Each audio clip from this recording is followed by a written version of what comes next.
तडजोडीचं जीवन जगू नका. Shadrach, Meshach, Abednego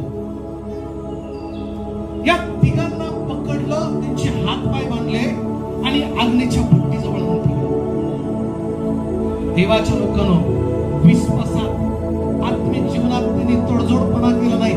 ते मरायला देवाच्या लोकांनो त्यांनी मरण्याचा विचार केला. ते म्हटले, आम्ही चढून मेलो, आमची देवाच्या लोकांनो हाडाची भूक झाली तरी चालेल, आम्ही मेलो तरी चालेल, पण आम्ही देवाच्या विरुद्ध पाप करणार नाही. विश्वासात त्यांनी तडजोडपणा केला नाही. त्यांना माहिती आहे की आमचा विश्वास ज्या परमेश्वरावरती आहे, तो देव या अग्नीच्या भट्टीतून आम्हाला सोडवणार आहे. देवाच्या लोकांनो, मला तुम्हाला सांगू द्या, त्यांनी विश्वास ठेवण्यामध्ये देवावरती जो भरोसा होता, त्या भरोसा विरुद्ध त्यांनी तडजोडपणा केला नाही, कॉम्प्रोमाइज त्यांनी केलं नाही. त्या ठिकाणी ते घाबरले नाही. मृत्यूला पाहून त्यांच्या अंतःकरणामध्ये भीती निर्माण झाली नाही, उलट विश्वास निर्माण झाला. त्यांचा विश्वास होता की देव या अग्नीच्या भट्टीतून मला सोडवणार आहे. देवाच्या लोकांना कॉम्प्रोमाइज केली नाही.